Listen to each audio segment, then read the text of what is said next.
Hi, you're welcome to this episode of the Hakuna Matata Lawyer, bringing the law to layman's understanding. Today we'll be looking at a very important but very simple issue. Simple as it is complicated and complicated as it is simple.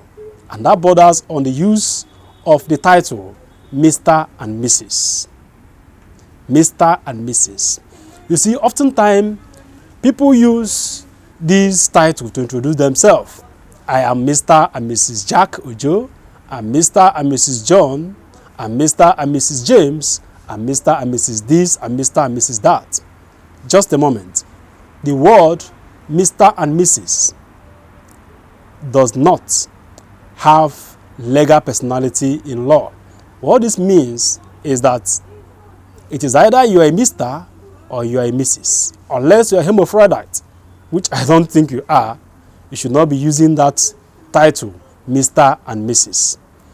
If you use the title, Mr. and Mrs., in purchase of property, especially between married couples, maybe if they want to enter into agreement, maybe land agreement, or document where they sign their name as Mr. and Mrs. Ojo, the implication is law is that you don't have the capacity to enter into, you don't have the legal personality to enter into such a contract, because Mr. and Mrs. is not a legal person. It is not a person in law. It is invalid in law to use that title, Mr. and Mrs. What is the way out?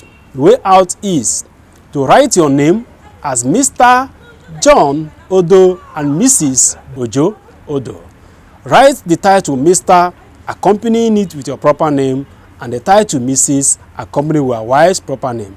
That is the way to write your name in law. Anything short of this, you are entering into a contract without having the legal capacity to do so. Now you know. Stop making that mistake in your subsequent introduction or contract by writing your name as Mr. and Mrs. because Mr. and Mrs. is an invalid name in law. Mr. and Mrs. is invalid in law. Mr. and Mrs. has no place in law. Now you know. Comment, share, and follow us on this. I remain Ikechukwu Maximus Ugoke, bringing the law to a layman's understanding. Keep watching us. No worries.